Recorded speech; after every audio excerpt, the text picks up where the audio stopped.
Whoa, hello. Hello there, everybody. Apologies for that one. Apologies indeed. Welcome to the Race Anywhere Porsche Cup of the United States, and welcome to Absolute Sim Racing. Chaz has just had an absolute howler there, hasn't he? Well, we're here for the final round of the season. Chaz Draycott and Austin Belkey here to describe all of the wonderful action that we're going to see tonight. Austin, it's been a hell of a season working together. We come to this final round, and as you can see, the pressure's got to me already, never mind just the drivers. It certainly has, Chaz. It's been an absolute whale of a season so far. All the championships are coming down to the wire. Currently, there's no bigger than a 20-point gap between anyone deciding the title. I think it's really going to come down to every single lap, and it's especially going to come down to the very last one and where you finish. It certainly is. This is going to be a very, very tense night of racing here. Of course, Mount Panorama, Bathurst, one hell of a place. Very, very difficult track indeed. A long lap around here as well. So when it comes to pit stops and strategies and people looking after the tyres and so on, I think it's going to be a bit of a difficult place for these guys to look after them because, of course, as we both know, that section over the top of the mountain is a very, very difficult place to navigate, especially in a car like this that likes to float, it likes to understeer. I think we're going to see a number of drivers taking it quite easy tonight, don't you? Yeah, I really think you have to. I think that's going to be the key to this race because these cars have so little downforce. You basically rely on the mechanical downforce of these cars being how much they weigh. That means the tires are working extra hard to kind of navigate all these corners, especially the slow stuff at the top of the hill. There are some fast corners as you make your ascent up the hill, but I think it's all going to come down to, like you mentioned, tire conservation. And we've never seen these guys change tires. You lose a lot of time doing that. Yeah, you really do. I think we're going to see a number of drivers pushing the limits of what they can achieve in some of these races. For some reason, we don't have the guys all grouped at the moment either. So I've had a bit of an internet blip on the start to the stream, I'll be completely honest with you all. So at the moment, it's just sort of given me a bit of everything. So I'm trying to get this all going for you and make sure that this is all correct. But yeah, that little blip has really sort of thrown a few things out, so I may have to reset some of it live on air here, but we've not got a massive turnout for tonight. We've got 21 cars in the session here, which, to be fair, I think at Bathurst is going to be more than enough anyway, isn't it? Yeah, it really is. Just real quickly, while Chaz gets everything sorted out, if he can, to take you through the championship standings right now. In the pro points, currently it's Elvis Rankin, who has a 7-point lead over Dino Filippa, about 5 points per position in these long races, these endurance-style ones of an hour and 15 minutes. That means 2 spots is going to be what decides the winner from the loser. If you go over to the Pro-Am points, right now, yes, Garfield holds a 20-point lead over Daniel Tenorio. That's about 4 positions. So in essence, Daniel Tenorio needs to finish 4 positions higher than Jas Garfield to just tie him. And then at that point, it comes down to the tiebreaker. I believe that is most wins, of which case Jas would most certainly take the title decider. If you look at the AM points, currently it's Logan Vada, who is tied on points with Errol Uriksoy. So whoever outpaces either driver in that one, super simple, wins a championship. Well, it's going to be a tough one, and of course the pressure will get to them as mentioned. And I do apologise there for the pressure getting to me. I was streaming a bit earlier today, so my stream deck was still set up for my own personal streaming, which is actually... well, basically the layout is identical on my stream deck, so I knew no different. So a real apologies for that there. And then like I say, the internet blip just before that. Not a clue why that happened. Suddenly threw everything out. But practice has just come to an end. There's contact between the two Twisted teammates. They're going to enjoy that one. All the cars will suddenly disappear from our screens. And this will be it for the final round of the season. Cannot wait to get this one underway. We have Harry Wills on the front row of the grid with Jonathan Ouellette alongside him. Then it's Michael Yanni and Dino Filippa. Elvis Rankin will be going head-to-head with him for the title. Dean Timms leads the Pro-Ams ahead of Taylor Lane and then Andrew Rasmussen. Then we have John Cooper and Jeremy Littleton rounding out your top 10. Daniel Tenorio and Jas Garfield are on row 6. And then it's the AMs, Drew Neubauer and Joseph Smith ahead of Daniel Florea, Michael Kulaga, Gary Brown and Casey Metzger. Eric Kulaga, Errol Uriksoy and Logan Vada line up at the back of the pack. So, plenty to think about here at this point, Austin. What do you think is going to be the main pinch point for these drivers? Is there anywhere on this track that'll be more of a nightmare than the rest of this circuit, do you reckon? Honestly, I feel with the amount of problems we've seen these drivers having in the braking zones, especially, I think when you come down the hill, trying to get these cars stopped, once you come down the hill, without looping them, especially even the two 90-degree left-handers that end and start the lap, I think those are going to be a real problem for these drivers. So I think that's where we're going to see the most problems. But we'll obviously see what's going to happen. What are your thoughts, Chaz?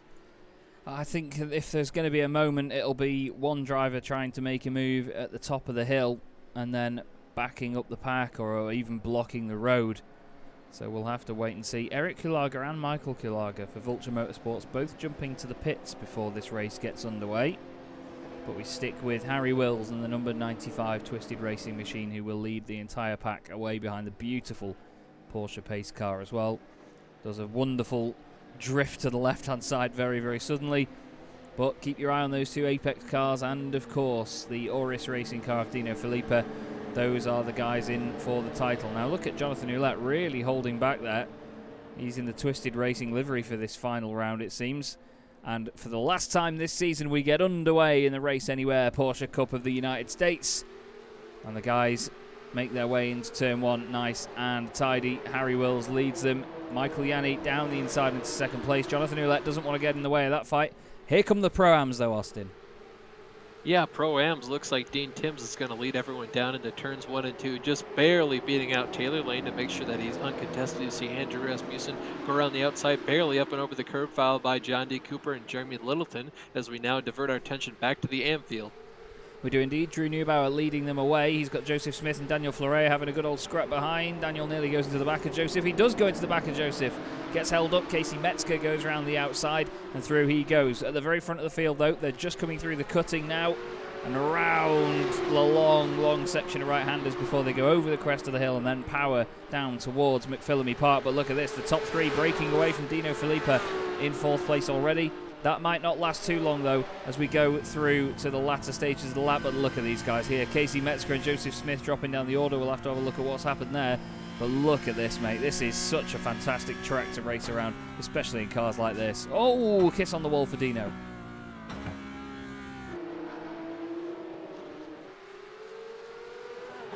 And I believe Michael Kulaga, I'll have to see if we can get a replay of that, as that's Dean Timms off the track. Yeah, Dean Timms is around.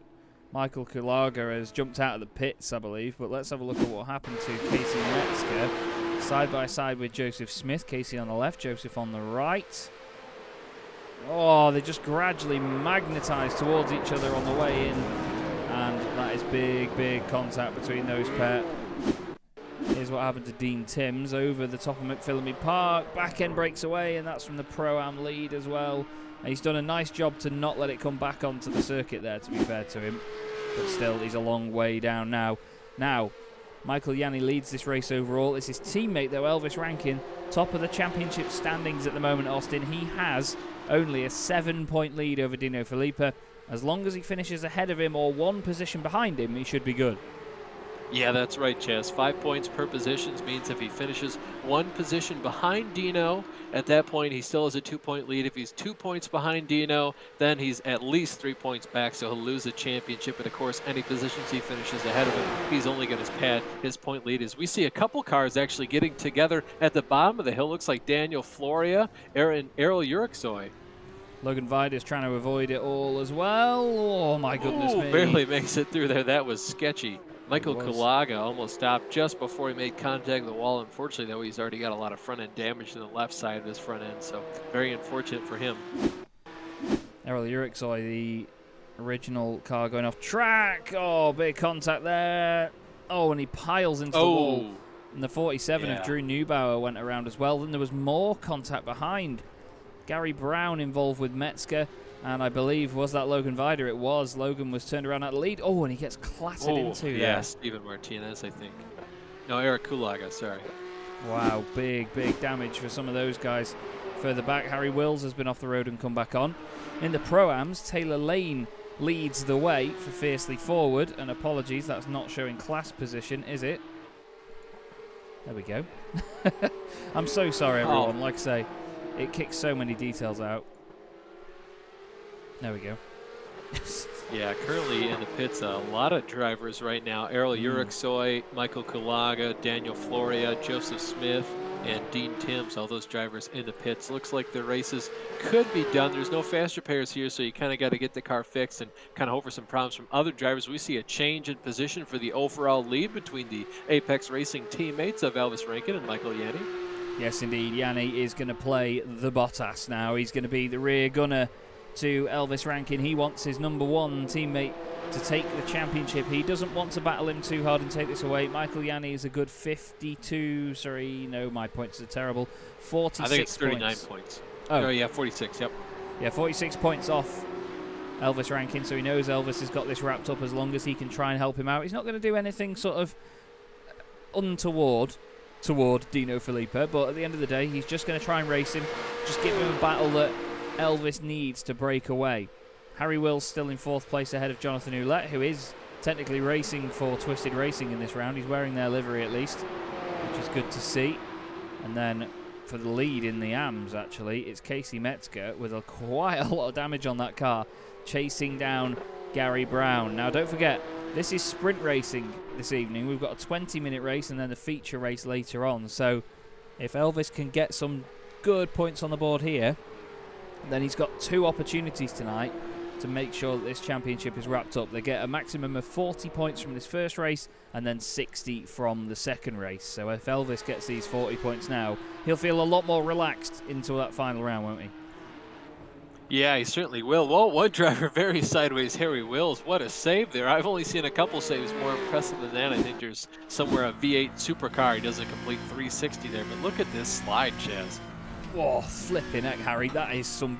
And to be fair, the fact he still gets it stopped for Skyline as well, hats off. That was mega. Yeah. Really, really mega. Nice and close to the wall out of Forest Elbow as well. And he kept the position as well over his teammate. Even more impressive. I think he only lost a couple tenths of a second through that entire slip-up right there over the top of the hill. Right now we look at John D. Cooper currently trailing Andrew Rasmussen. These drivers have all had a heck of a lot of battles throughout the season. I think a lot of them are going to be kind of maybe relishing the fact that this thing has happened, but also kind of glad to see it go, kind of turning a new page. But certainly I think all these guys have had a whole lot of fun. It's certainly been fun to watch them. Harry Wills has gone off again. He's certainly been an exciting driver to watch this season, as Harry, as there's moves going on here. Andrew Rasmussen being overtaken by John D. Cooper. He goes down the inside into the chicane. Just having a look in the chat. Should it be pointed out that the driver that took out Errol second in points is teammates with the driver who's first? I don't think quite possibly. I don't think taken out is a fair No, analysis. I don't think that was a whole lot of taken out. I feel like that was just side-by-side racing, and we've seen how sideways these cars get as you try to stop the car, especially on cold tires. So if there is any investigation to be had, I feel like the stewards are going to have that, and I fully believe that they'll give that a good investigation looking into to see if any action needs to be taken. Oh, definitely, yeah. And I mean, through the chase, you want to leave room on the inside, but you don't want to understeer so much that you then clip the grass and then go straight on, because that's a flipping scary place to go straight on. Look at how close these boys are getting to the walls down here. It's absolutely mesmerizing. But these guys, top of their game, absolutely amazing to watch all of the time. Dino Filippo, by the way, we need to just quickly recap on what an amazing job he did at Silverstone last time out. He was an absolute superstar there, wasn't he? He was, yeah. Quite a comeback from him. We saw him making contact with, I believe, Michael Yanni in the opening laps. And then he was about, 20 or 30 seconds back from the leader at the point, Elvis Rankin. Then to make that up throughout the entire course of the race, just a superstar job. Yeah, he really played the strategy, made sure that he pitted when the other guys didn't. Harry Wills, I'm afraid, has had an accident here. He's lost it at the top of the hill. Oh, you never have a small accident up there, and he's broken the car. Oh wow, he's broken the car. Big time. At that point, it's almost like these things are kind of glued to the wall. When you make even just a little bit of contact like that, it's hard to pinch it off the wall, and at that point, you can't steer the car to the left at all. You just go straight on, especially once he's got his right sides in the grass. So really good save at first, and then you don't get away with something like that, especially not at Bathurst. No, you really don't. You have to be so careful. Speaking of careful, these two boys fighting for a championship. Jos Garfield round the outside of Daniel Tenorio, gets the inside for the chicane. My word, that was very close between these pair. That is what you want to see, though. You want these guys to be racing door to door for the title. But that was just a little bit too close for comfort there. Scary, yeah, scary especially bit of given track. the fact, I mean, there's 20 points separating these drivers unless the sheets aren't completely updated. So I feel like that's just Jos being his typical aggressive self. He seemed to take a lot of risks this season, but he's incredibly fast, and he usually, 9 times out of 10, the moves end up working out. So obviously, make that 10 times out of 11. Yeah, definitely. I mean, he has been one of the most exciting drivers to watch this season, as you say, taking those risks. I mean, he could happily sit right behind Daniel Tenorio now in both of these races and just finish there and just, follow him. Just fill the mirrors, even try and pressure Daniel into a mistake. But, right now he's just thinking, nah, stuff it. I'm going to do everything I can and I'm going to push on forward, try and go for this title. He currently sits 4th in class. Andrew Rasmussen in front, then John Cooper. Taylor Lane, he's gone and up the lane, essentially, way over the top of the country hill. mile lead right now. Absolutely loving it from Taylor Lane. 2 seconds lead there. Casey Metzger is only about a second ahead of Gary Brown, but he has taken the class lead. We'll have a quick look back at how he did this here, Austin.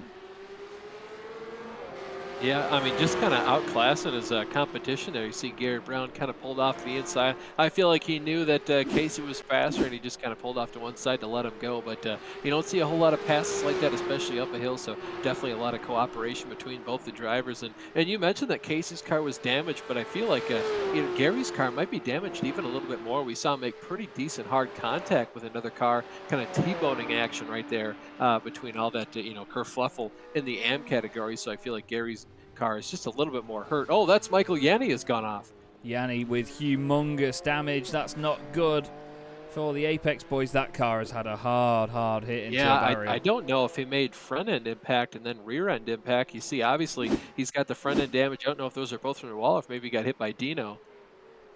So he lets Dino down the inside. Oh, and then Dino's lost it. Oh, and he just... Oh, no. Oh, he just bounces off him, and it does smack all of the right he smacks the wall like that, kind of front end first, and then it would force him down the edge. But I think he just caught on the edge of that smooth wall. It looks smooth to us, but it's actually kind of pixelated and a little blocky for the cars in the sim. So you're going to see him hit the wall here and then immediately stop in the other direction. And that's how he gets the damage on the rear of his car there. So he tap there and then immediately stops the car. Kind of unlifelike, but that's just obviously iRacing thinks the concrete block there would stop him. So very unfortunate for Michael having 2 DNFs in a row. Yeah, that's a massive shame. That I was really looking forward to seeing what he could do to help out his teammate Elvis Rankin just in front.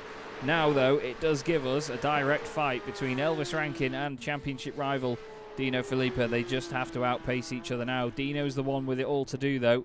He needs to finish ahead of Elvis by a couple of positions to rein that in. And right now, with Jonathan Ouellette another 6 seconds back nearly, that's not looking too likely. So Elvis might be feeling quite comfortable to let him go if Dino does catch up with him. We'll have to wait and see. But look at this 4-car scrap here in the middle of the Pro-Ams. John Cooper, Andrew Rasmussen, Jos Garfield, Daniel Tenorio. Great stuff from these guys chasing each other down. Yeah, well, you know what, Chaz? Looking at the points here, it appears that there is a 2-point difference per position in the first race when we have a back-to-back, a double feature, if you will, and then it looks to be about 3 points per position in the second race. So currently, he can't win, Dino, if he just finishes one position ahead of Elvis in each of the races. If he finishes one ahead of each, it's 2 + 3, only 5. He still needs an extra 2 points. So at some point today, he is going to have to finish 2 points, 2 places ahead of Elvis, as Dino. So we'll have to see if he can do that. Right now, doesn't look like to be the case.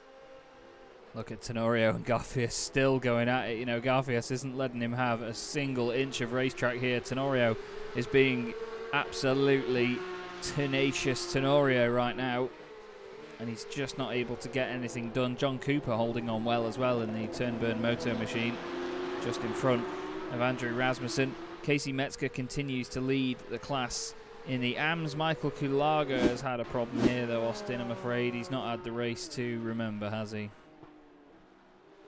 Yeah, just going into Skyline. Looks like he's going to loop the car halfway through here, and then it's just not an easy place to catch the car. And you have to be so committed when you go through here. It's incredibly easy to make a mistake. It looks like the hill just got the best of him there. Yeah, it gets the best of everybody at some point. If you say you've never crashed at Bathurst, then you are a Andrew liar. Rasmussen's gone. I think he made a mistake as they went through turns one, maybe. I think one. He might have just lagged out, though. Yeah, he's just disconnected. Yeah, he just lagged out. Yeah, that's a real shame. We'll have to keep our eye out and see whether we do get him back. But if not, then that's technically a sort of technical failure for Andrew Rasmussen. He is still dropping down the order as well.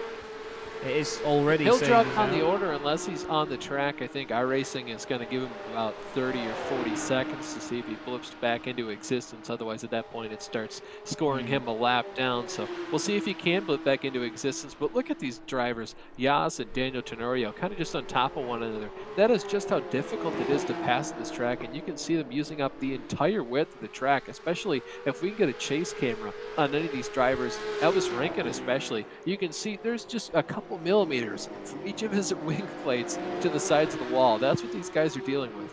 Yeah, it is absolutely incredible to watch these guys at work. We'll have a quick look. Looked like there was going to be a battle for the lead there between those two drivers. Not the lead, sorry, about fourth position, but championship lead. Looks like Yas was just a little bit slow coming out of the Forest elbow there as they head down the cutting here. Excuse me, not down the cutting. It looked like that he was just able to get a bit better of a launch out of that corner with Daniel Tenorio, but it looks like he won't be able to make too much of it here. Oh, he tries it around the outside. Oh, Yas better watch out here.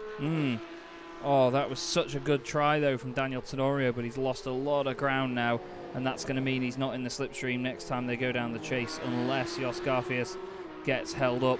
Already 15 minutes of the way through this race, though, here, Austin. It just shows you how quickly the racing goes here on Absolute Sim Racing with the Race Anywhere Porsche Cup of the United States. We always have a lot of fun here, and sprint races do fly by, but it's been a solid performance so far from Elvis Rankin, exactly what he needs for the championship. Yeah, it certainly is. Last time we looked at this lead, it was about 3 seconds. Right now, it's about 3.6, almost 3.7 seconds. So currently, Elvis putting a school on to the rest of the field, Dino especially. But you can see the cars kind of just falling off the order more and more. The gap's almost 4 seconds, then about 10 seconds, and then the other cars are just being lapped at that point due to mistakes on their part. So he's just schooling the field. It's been an amazing season from him as well. To be fair, one race to go after this one, and it'd be, I imagine, a wise decision to put money on Elvis winning this. But still, Dino, can't discredit Dino. What a fantastic fight he's put in all season as well. And he's still going to continue that on to the final round. This ain't over yet. This is motorsport. Anything can happen, and it usually does. But that is the gap. You literally see it there as Dino tries to chase him down as they go through the long Conrad straight over the crest of the hill, flat out for a long time down there.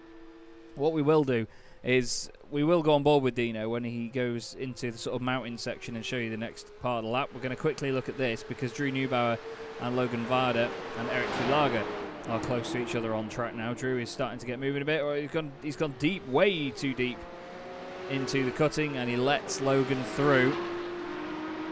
Now that's important. I don't know if that was just a misjudge of a braking point. It looked like he kind of went wide, and them being teammates, I can't imagine that wasn't at least a little bit choreographed. But you can see Logan right now through past his teammate Drew. A little bit of rear end damage here right now, trying to chase down. I believe that is Eric Kulaga just ahead of him. It is indeed. He's just trying to put the effort in.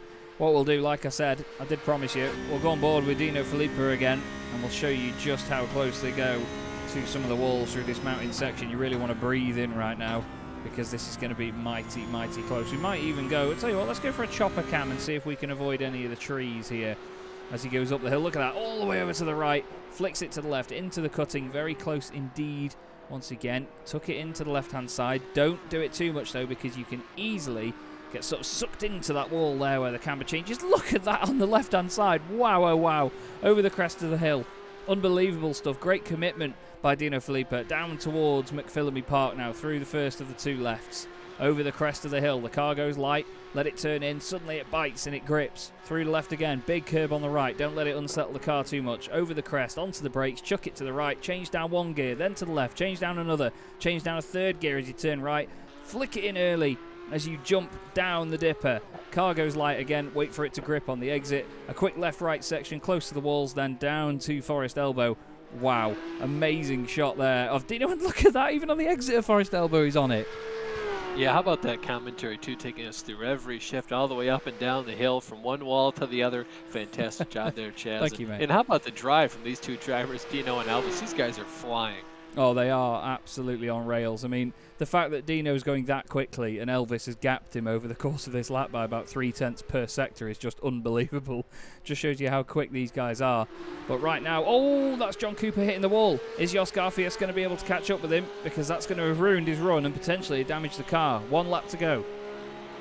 Yeah, it's going to take some downforce off the car. It won't be able to bite through the air quite as well as it was, cut through the air. No longer as aerodynamic. We'll see if Jos can do anything here. 1 lap to go. Currently, though, Jos doesn't really need to make this move if he doesn't want to. He'd only be adding his point lead, so he doesn't need to do anything too egregious and kind of upset his own car, ruin his race. No, that's it. You've got to just weigh up risk versus reward here, because all it takes is for one little ambitious move down the inside here at Bathurst. Somebody misjudges it and thinks, nah, he won't overtake there, for there to be a massive shun. And then all of a sudden, that's it. And at that point, you know, Daniel passes him. He's going to lose about 2 or 3 more positions. At this point, he doesn't need to worry about losing a whole lot of positions, because you see Andrew wasn't able to join the session again, currently 2 laps down. And then the only other driver in their category running right now at the moment, at least logged into the session, is Dean Timms. Dean is 7 laps down after that early mistake. Yeah, that's it. Unfortunately, Dean way down. He's still sat in the pits as well, actually. But at the front, this is the Pro-Ams, first, second and third, very close to one another. They've actually sort of reined in Taylor Lane. As Eric Kulaga's gone off. Whoa, big off there across the gravel. Be careful here. Oh. Ooh, wow, that was very close for Logan Vada right behind him. Oh, almost makes more contact with the other cars behind him, Newbrower, Kulaga, and Smith. Can Eric see? I don't know if he's seen or not. I feel like at that point you're just kind of too flustered to want to be able to do much else except to, you know, maybe look at your own car and see where the track is. Will have a relative though, so kind of surprised you didn't at least kind of slow down, check it for the other cars. But we'll turn our attention here to Elvis Rankin as he currently descends down the hill. Yeah, doing a wonderful job here as Elvis. He's going to absolutely love this. It's such a rewarding circuit. He's got a bit of damage on the front left of the car there, maybe from a bit of contact with the walls. But he's certainly going the right way about taking this championship title into the final corner to take the first race win of the night. Car number 1, position number 1, Apex Racing Team's Elvis Rankin takes the win and goes 1 step closer to the title. Surely one hand on the trophy now. And let's give a hand to Dino Filippo as well. Pressured him all the way through that. Great stuff by Dino. And it's going to be a podium for Jonathan Ouellette as well. Very well done to Jonathan, his first appearance for Twisted Racing. Now we need to have a look because there's a battle here for Pro-Am. And Lane goes a little bit wide. John D. Cooper's there to take advantage. Look out, Jos Garfield is going to be right there too. Taylor's just lost the back end. Is John going to get a punt from Jos? I don't think he is. Is John going to run deep? Going to be a drag race to the finish line, almost 3 wide. It's going to be John Cooper that's going to take it from Taylor Lane. Jos Garfield, Daniel Tenorio will be laughing just as I was there in the background. Jeremy Littleton is going to finish in 5th place. Big damage in the background, as you can hear. Speaking of big damage, Casey Metzger. Wow, oh wow. What a guy with that damage as well to make it through to the end. Awesome stuff, and he's going to take the class win. Certainly 10 seconds clear of Gary Brown, too, doing a fantastic job. You see Logan Vada, another 10 seconds back from him. Here he comes then into the final corner. And it's a wonderful drive by Casey Metzger. Takes the AM class win. Gary Brown is going to be next up. Good solid stuff that from Gary as well, to be fair. He, of course, didn't put up too much of a fight with Casey, but it's strong for points. For Gary, he gets 2nd place for his troubles. And then for 3rd, Logan Vida. He needs this for the championship. And to be fair, looking at the AM championship standings, that is exactly what he needed. They were tied coming into this one, weren't they, Austin? So that is perfect scenario for Logan. May not have happened the way that he would have wanted it, but still, I'm sure he'll take that one. Yeah, should be about an 8-point swing between those 2 drivers if all the points play out how I expect them to. If there's 2 points per position, that gap of 4 positions means 8 points. Levada should be ahead of Errol Yuriksoy, which means Errol is going to need to finish about 3 positions ahead of him as we head into the final round here.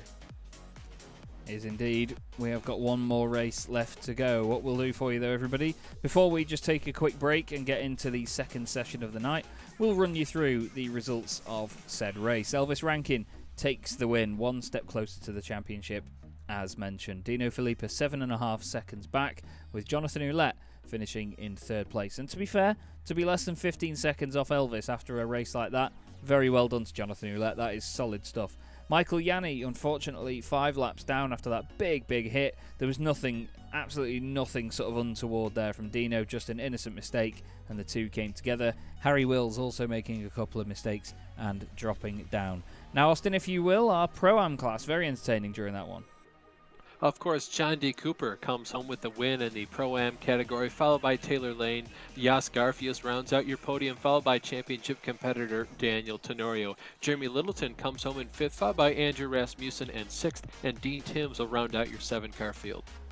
Thank you very much, mate. And then, of course, our AM battle that we saw throughout there. Casey Metzger taking the class win from Gary Brown. Logan Vida heads a 3rd, 4th and 5th for Team Prema. Drew Neubauer and Joseph Smith following him home.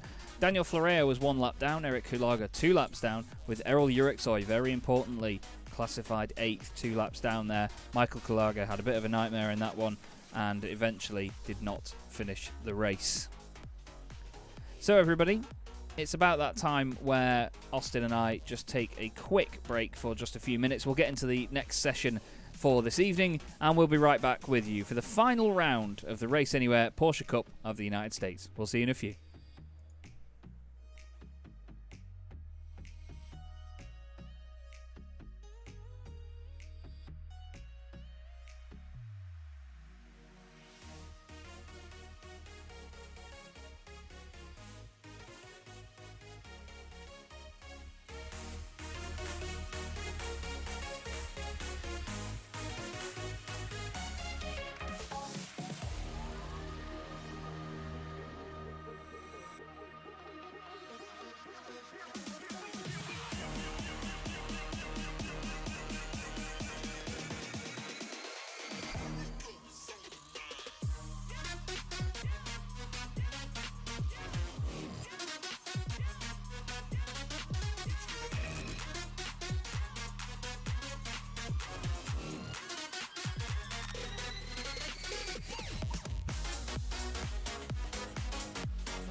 again, everybody.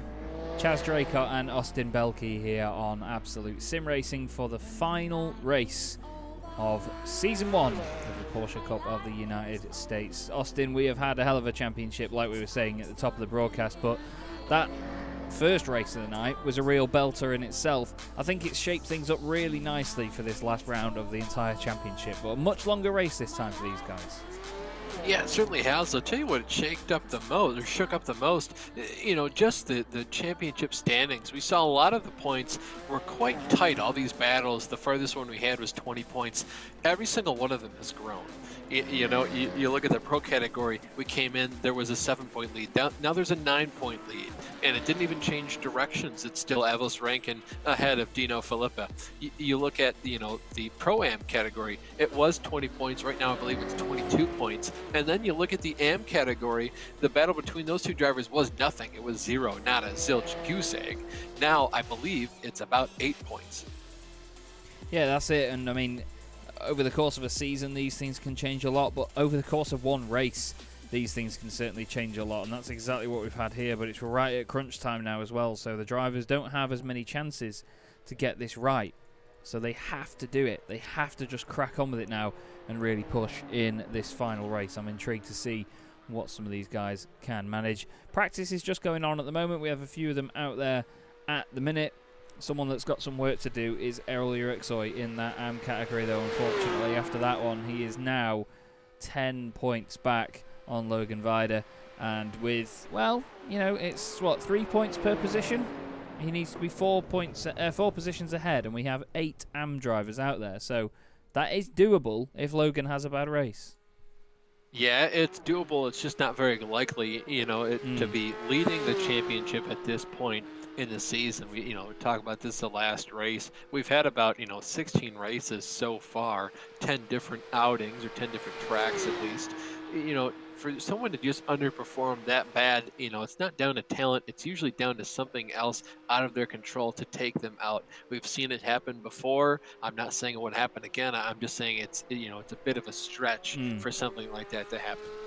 And even in the Pro-Ams as well, to be fair, as things are right now, Jos Garfield extended his championship lead in that first race of the night. He is now 22 points clear of Daniel Tenorio. So basically all he needs to do is finish, and Daniel can't pretty much. He can't really get more than 22 points more than him out of this. So Daniel's got to win the class. That's all he can do right now, and he needs Jos to have a DNF. He won't force him to have a DNF, I'm sure, because that's not what these guys are like. Some of the racing we've seen from these all season has been so entertaining, but so clean and so close, hasn't it? Yeah, it really has. You look at all these drivers, racing door handle to door handle, but very, very often not making contact at all whatsoever. And you see a lot of these guys, when they do make a mistake, they often, hold their brakes to make sure no one else gets involved. And then they kind of exit the track safely or just tow outright so that no one else gets involved in their accident. We see a lot of drivers having an accident at the top of the hill. At least on my screen, you see Daniel Tenorio right now driving through all that smoke caused by other drivers.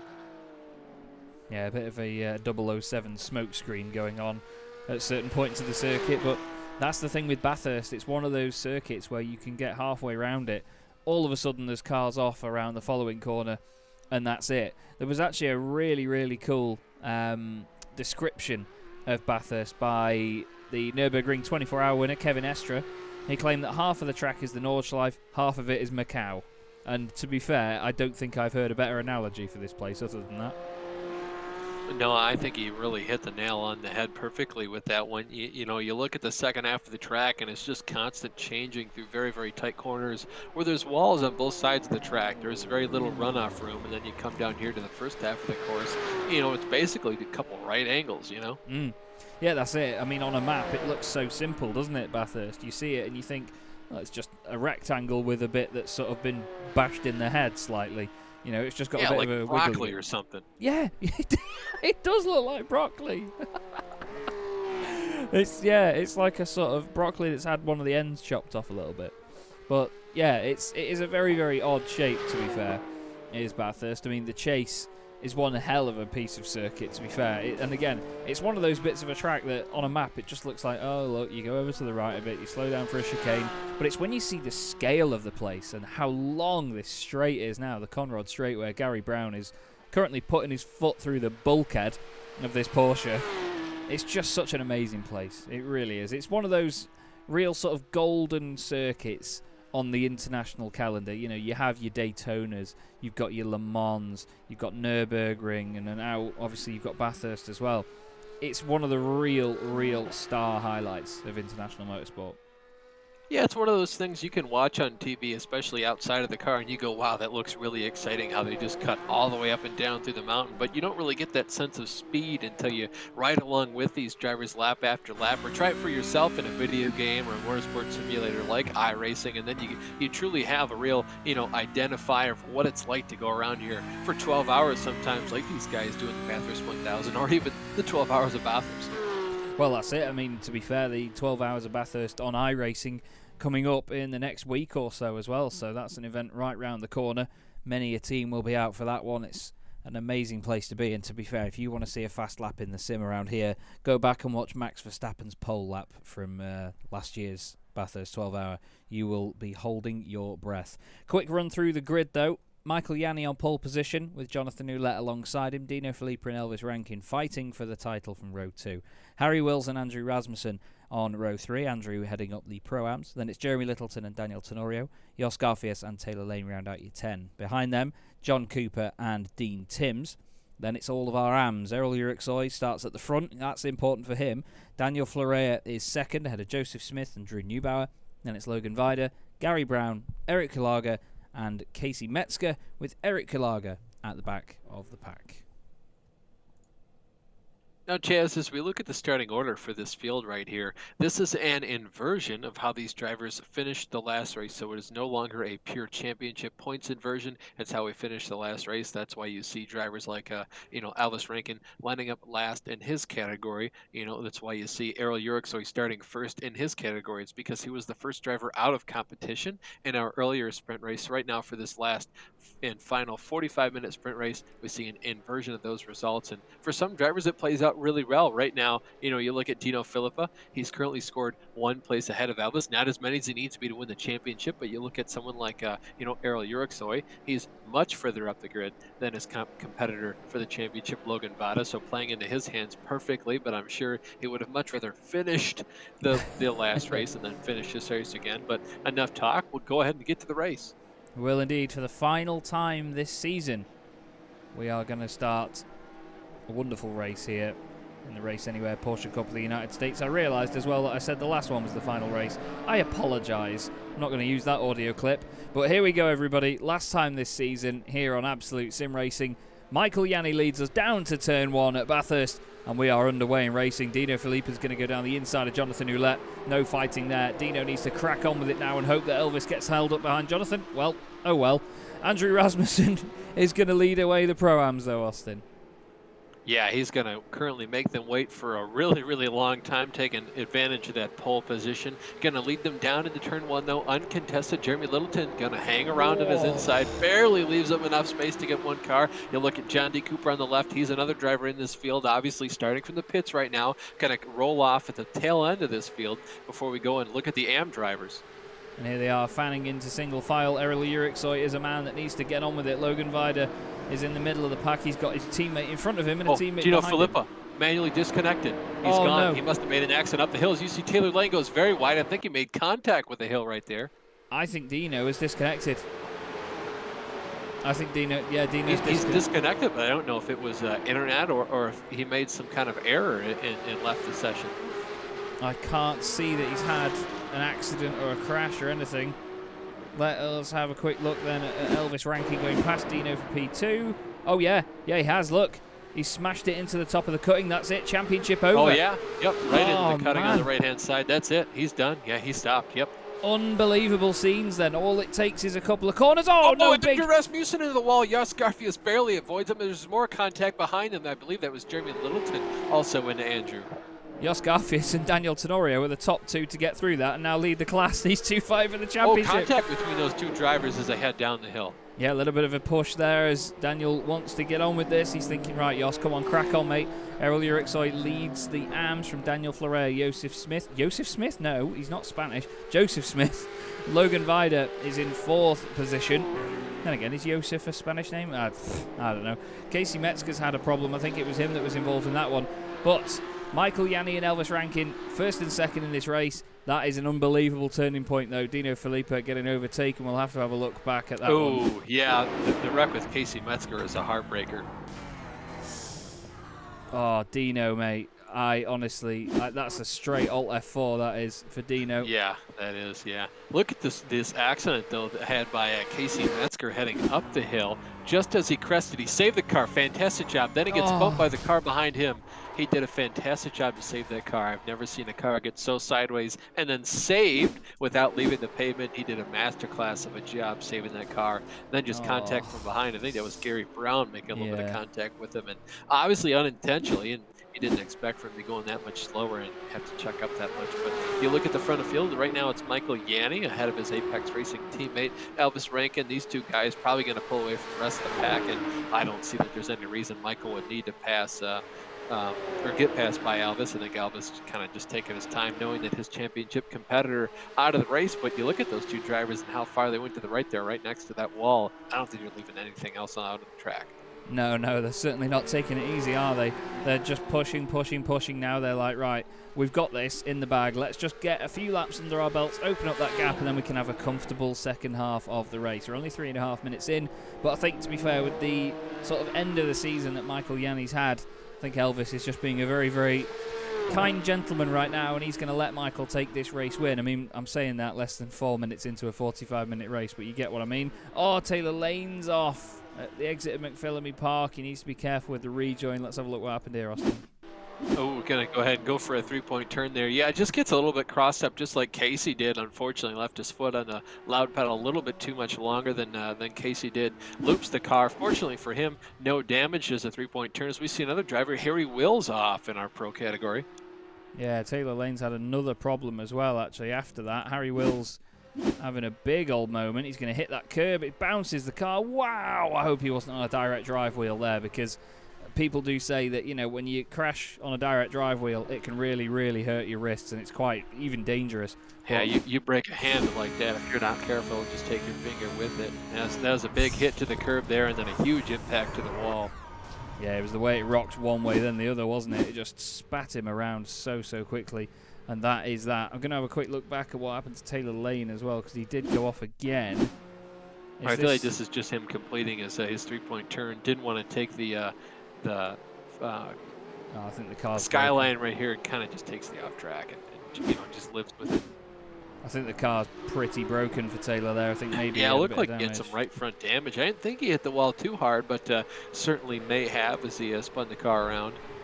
Yeah, I think maybe he had a bit of shenanigans earlier on. This is Logan Vida down the inside of his teammate Joseph Smith. Joseph not making that difficult at all, as you can imagine, from the two teammates. But Errol Urixoy leading the class at the minute. Whoa, excuse me. Doing exactly what he needs to do, but in this current situation, Logan Vida will be the AM champion. And in this situation, at the top end of the Pro-Ams, Jos Garfield will be Pro-Am champion. And he's, to be fair, I'm not going to say he's let Daniel through, because we've not seen the move, but Daniel is now ahead. And of course, I don't think Jos is going to be too worried about fighting him. If he finishes second, then he's just won the title, hasn't he? Simple as that. Yeah, I mean, just as you mentioned last time, I don't quite know why Jos didn't do it, but if he just kind of follows around in Daniel's footsteps, tire tracks rather, he is going to take the championship. So I think he's just kind of go ahead and relax for the rest of this race, and I think he should be fine from there. But 10 points separates Urixoy and Vada in the AM category, so all Logan has to do is kind of finish 5th or 4th or better, and he should be able to nab the championship, but wouldn't be too much of a championship battle between those two cars, especially given the last race. But I'll tell you where the real championship battle is not. It is not in the pro category. Elvis is going to win the championship outright because his main competitor, Dino, did Alt F4, that early out Alt F4, lap 1, turn about 5 at least, going up to the cutting. Yeah, it's such a shame that it's ended that way for Dino, though. We've seen Dino put in some incredible drives this season. I mean, Silverstone last time out was a real storyline for Dino, just to show how talented that boy is. You know, like you say, he was about 30 seconds off the lead at one point. He made that back up, still got his pit stop, still had enough fuel to get to the end. He did that on merit. He absolutely And then I think nailed he it. finished like 10 seconds ahead of Elvis too. So Yeah. that was just an insane drive from him. You look at the two Apex Racing drivers racing each other up the hill, and look at how much space they're not leaving those wing plates to the wall. They're just cutting it extremely close every single time. Yeah. I'm quite good friends with Apex Racing Team guys, but I'm literally holding my breath here. These two young talents over the top of the hill, back down. Absolutely incredible.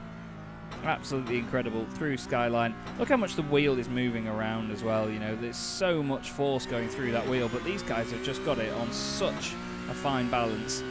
They are so close to just having one tiny bit of understeer, one tiny bit of oversteer too much and being in the wall, but they follow each other in flying formation, and this is almost like, well, I was going to say it's probably Blue Angels or Thunderbirds where you are, but over here we have the Red Arrows.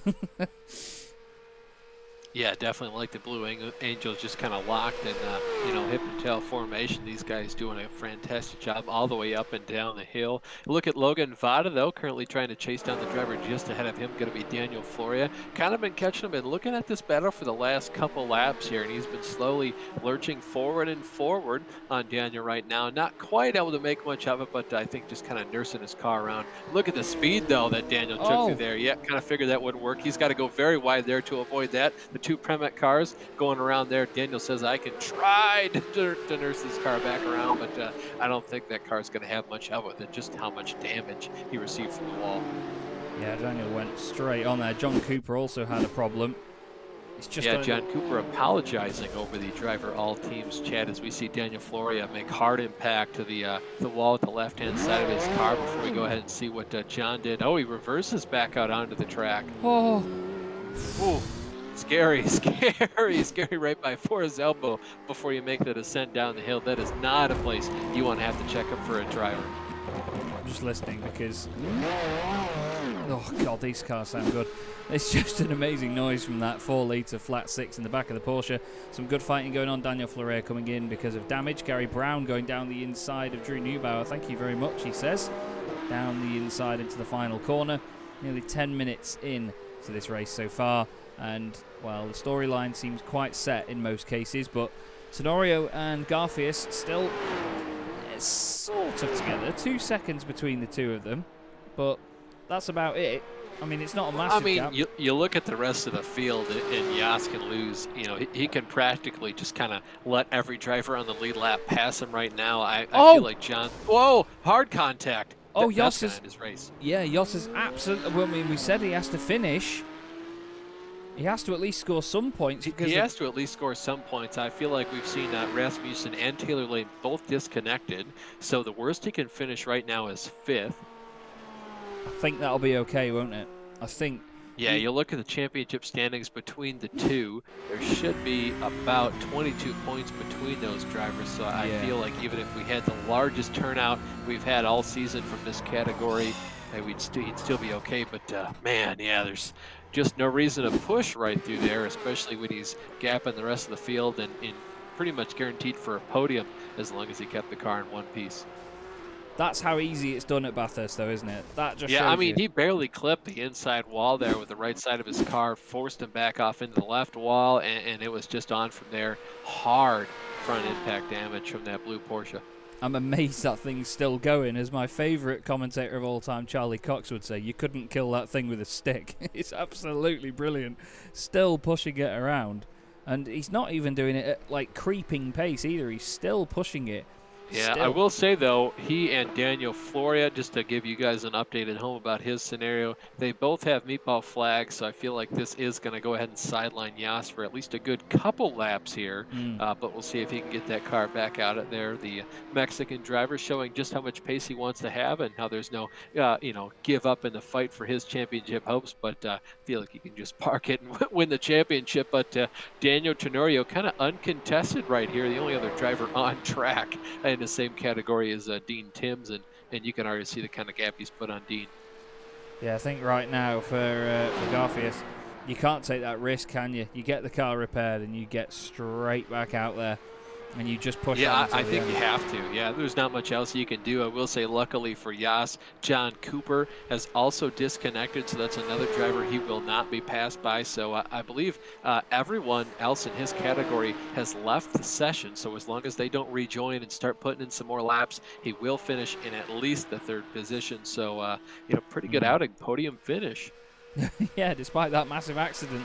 Yeah, But Littleton gone, Lane gone, Rasmussen gone, Metzger gone, and Dino gone. So pretty most of the drivers that have exited the session are from the Pro-Am category, thankfully for Yas. But I feel like he could have still finished dead last without the drivers that showed up today and still hung on to the championship. But we look at our two Apex Racing drivers currently neck and neck. they are indeed. That's literally how close they're flying right now. Michael Yanni just in front of Elvis Rankin.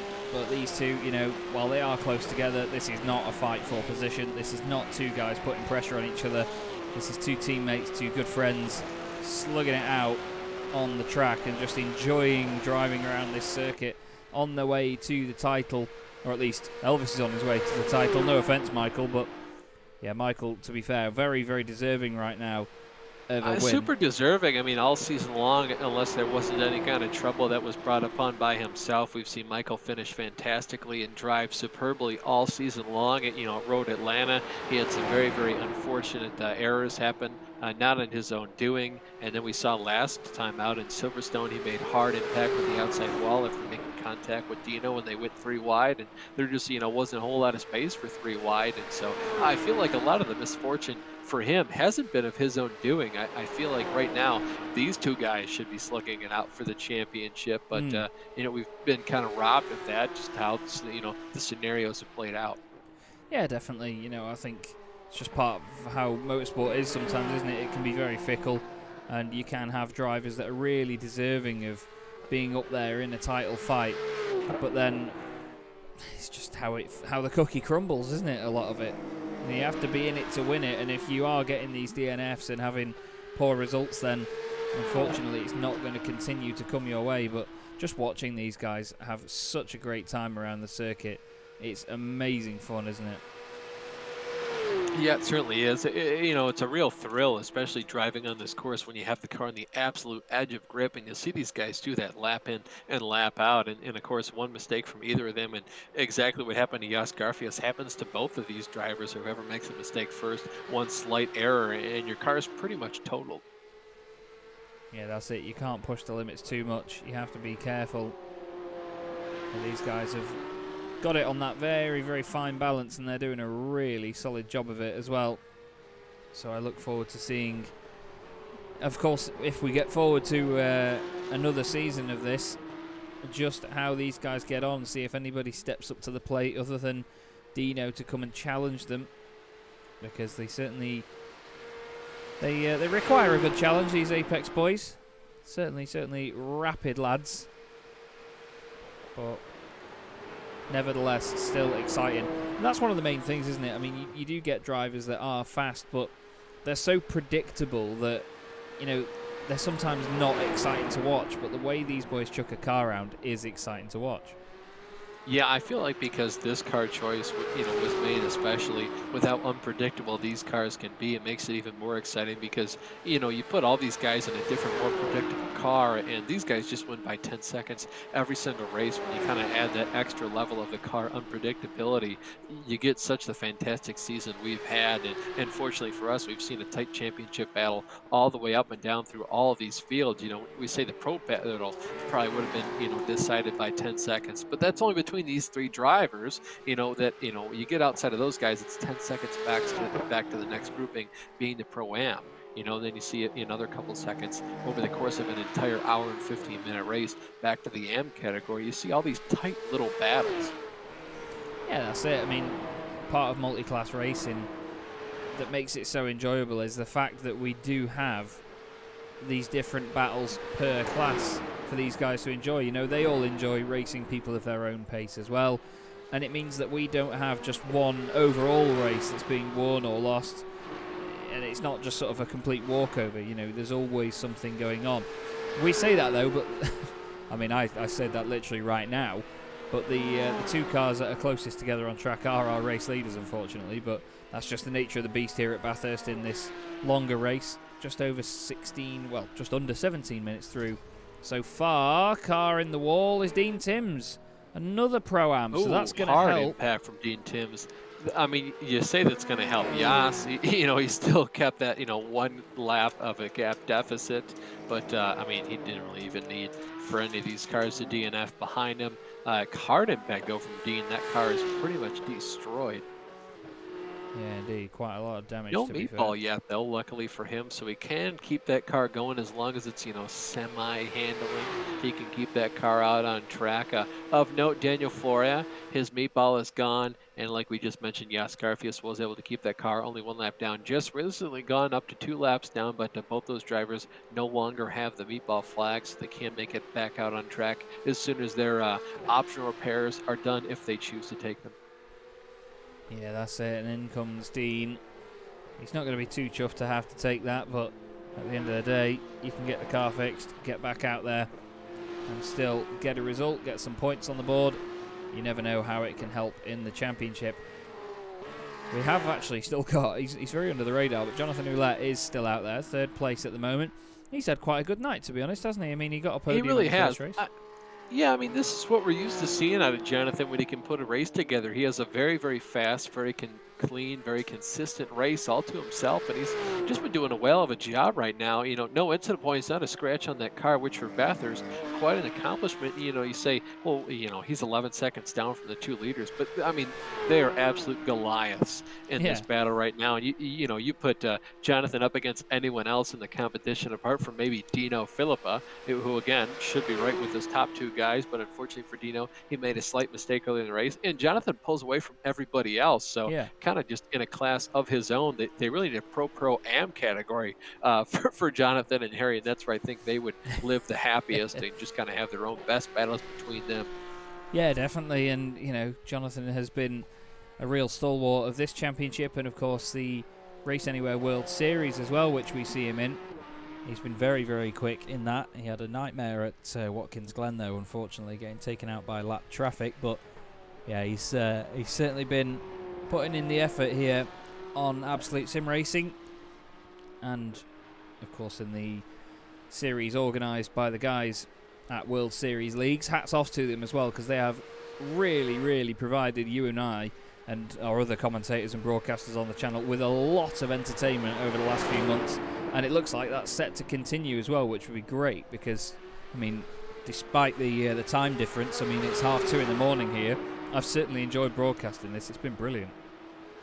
Yeah, all season long it's been an absolute pleasure to call these races and commentate over what's been going on here. Chaz, you've certainly been a huge part of that. Great job on the cameras and such, and doing the commentary at the same time. I can barely just talk alone, and you're kind of doing 2 jobs at once. So once again, hats off to you, buddy.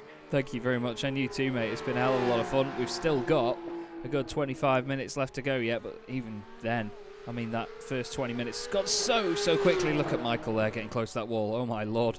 These guys are pushing the limits quite a lot now, to say the least. And they don't have to. That's the thing. They don't have to push these limits that much, but they're just enjoying themselves out there. They've got the chance now. They're pretty much fixed in place when it comes to the championship, although Michael Yanni could still take 2nd place, I think, based on what we were looking at the start of the broadcast. Coming into this race, yeah, he was 43 points off. So if he finishes either 1st or 2nd here, and of course Dino gets 0 points because he has DNF'd, then yeah, Michael Yanni will get 2nd in the championship. So cars Cars 1 and 2 will be positions 1 and 2. Yeah, we'll have to see how that plays out. I don't know how many points that Dino would lose. He did start the race, but he didn't complete a lap, so I don't know how that works in terms of points assigned to him.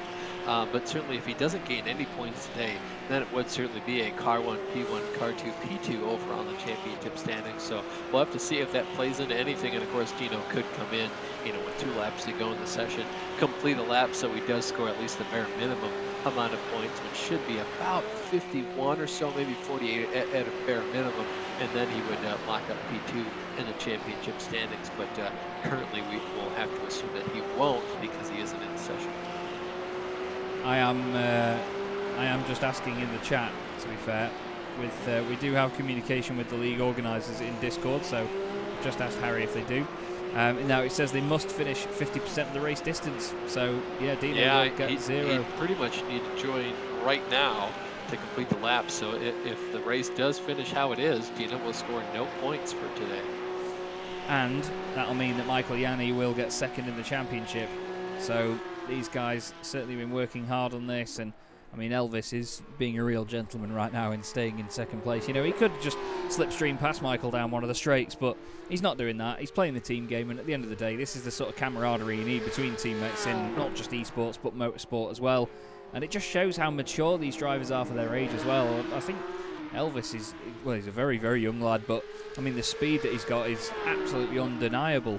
And it's, again, just the maturity of the driving as well that comes with it. You see so many of these drivers that come from karting and start in esports, but they don't have a mature head on them when it comes to a race. You know, they'll send it at every single corner, and then they'll just end up getting in trouble, and they'll be known as that young lad that just sends it.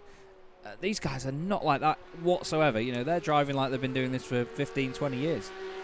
Yeah, I mean, just like our sponsor, Go for the Gap, they go for the gap every single opportunity they have. Just using that Ayrton Senna quote is more fuel for the fire of, well, you left a gap, so I went for it. And if you no longer go for a gap, then you're no longer a race car driver. Why even out here? So, and certainly you have to be more reserved than to do that every single time. And you say, well, you can't say that because, you know, Ayrton Senna made that quote, but you do have to say that sometimes because oftentimes you need to be a little bit more reserved than that. We kind of see Elvis doing that right now. Now, granted, it is incredibly hard to pass on this track. We see both these drivers taking the exact same line lap after lap. I think, I don't know who's leaving less room to the wall, but, you know, they're cutting it extremely close. I'd argue Michael's probably leaving a little bit less room because with Elvis following, he doesn't want to get sort of like sucked into the line wherever Michael's going in case he hits the wall before him and thinks, oh sugar, I've followed you in there. Because it's so easy to do that. You see it so many times where drivers will make a mistake and then based on them making that mistake, you'll follow them into making a mistake yourself. It even goes through to other games as well. I mean, I've done a lot of gaming recently away from iRacing and sim racing, just casual stuff just to keep the fun in this sort of thing, because when you're sat at a PC all day every day doing the work that I'm doing, you know, you need to still inject the fun into it. This racing certainly does that, but even on other games, like I say, if you have some sort of competitive scenario, someone else makes a mistake and you try and capitalise on whatever they're doing, if they make a mistake, it's quite often you'll make the mistake as well. And we've seen that a lot of times in this championship. You know, drivers will be absolutely leathering it around the circuit, and then they'll just make a tiny little mistake, dip a wheel on the grass, and the car behind them will do the same thing, won't they? Yeah, exactly. You know, I oftentimes go back to my first ever Bathurst 1000 and iRacing back in 2019. You know, I was a slow back marker, just trying to finish the race. You know, come out of here without too much body damage on the car. And you know, sometimes these corners, I'd just go wide and then slam on the brakes so that the driver behind me, of course, the faster ones, could go ahead and get by on the inside. 9 times out of 10, the fast guy would end up following me up the track, up and, you know, on the higher end of the corner, not taking the apex. And of course, when I slam on my brakes, he hits me and gives me a 4X. And it's so easy to just follow somebody into a mistake.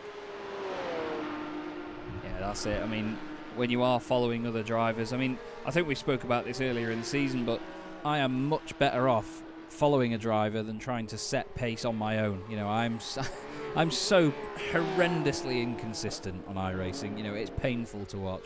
But yet some people still turn up and watch my streams, which I'm very grateful for. But it's one of those things where if you do have that visual sort of marker that you're chasing, it makes your life a lot easier than if you're just chasing numbers. And, you know, these imaginary numbers that are just out there, you know, you're trying to push the car to a limit, but sometimes it's not the case that you can just go and do that. So hats off to the guys that can, because, my God, I don't know how they do it. Yeah, I think I'm the exact opposite. I prefer to have the clean air and set my own pace rather than follow someone because then I'm hitting my own marks. At that point I can be just as consistent as I want to be. And sometimes you can be, sometimes you just lose that consistency because you're, kind of distracted as you make your way around through the lap. And sometimes, when you don't have that clean air, oftentimes I'll poke my nose out. That's why I mentioned that so many times. It's not just to be distracting to another driver. Some of these guys are just kind of pulling out to see, like, where's that mark on the track I'm used to seeing that I can't see because someone's 5 feet ahead of me, and you just kind of pull out to make sure you don't rear end them. Yeah, it's very true, mate. Very, very true. You have to take every chance, but yeah, sometimes it can be a bit of a hindrance. But you make a good point though, making your own marks and getting around the circuit as best as you can without anyone else setting a line. That is so important.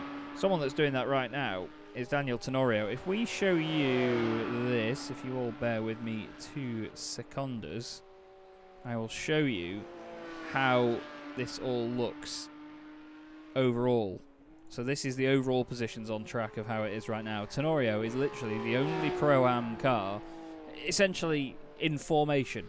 You expect the Pro-Ams to be ahead of the Ams and so on.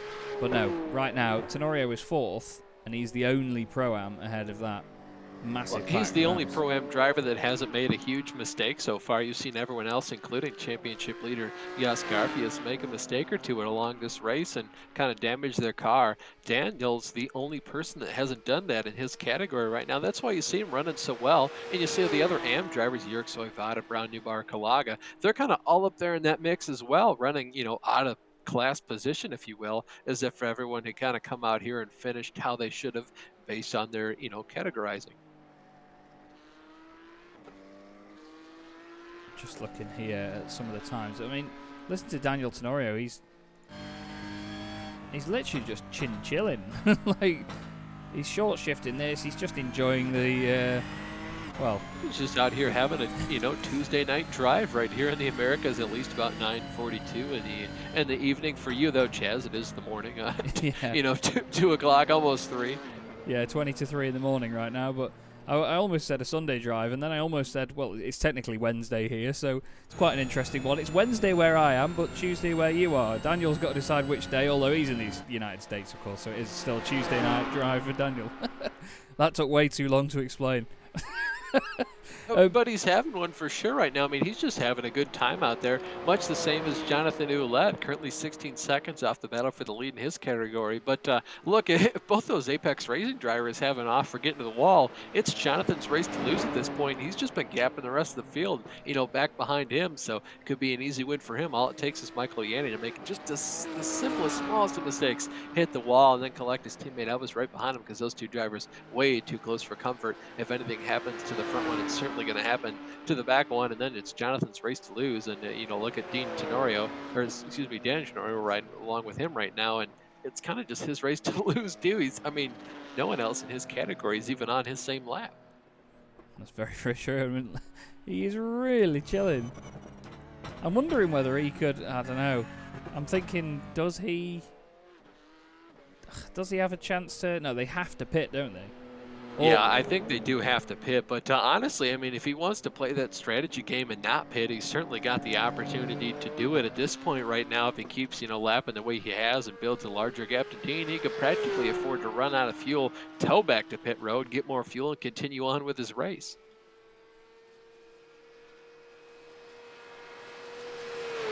It's just great. This championship has thrown up so many different aspects of sim racing, and that's what makes a good championship. There's been so many things go on over the course of this season. The format has been phenomenal, and that's one thing I've really enjoyed from WSL and the guys behind the scenes. They have thrown some great formats our way, some brilliant drivers that you come to know and love on the channel. And this final race meeting, it's almost like a sort of chilled end of season party now, because everyone is a little bit more fanned out, but we get to see the drivers just enjoying the circuit, enjoying the scenario.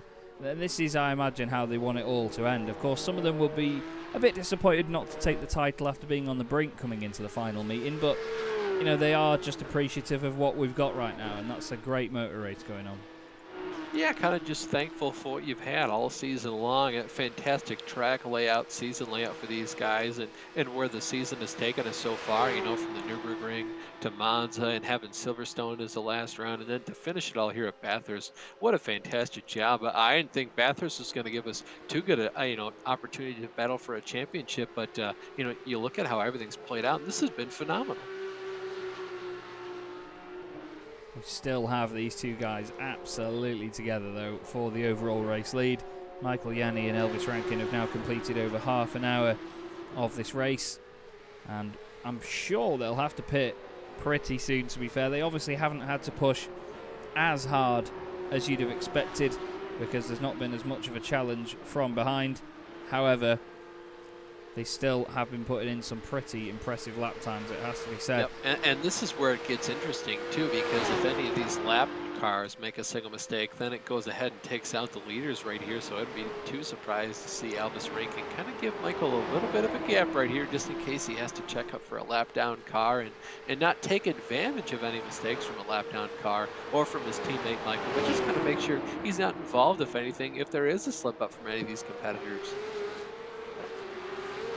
Well, that's it. We said earlier, didn't we? You've got to be in it to win it. And if these guys are going to win it, they're going to make sure they're in it. And right now, I mean, well, we said, again, didn't we, about Jos Garfield, who is back out on track now with what's left of his Porsche.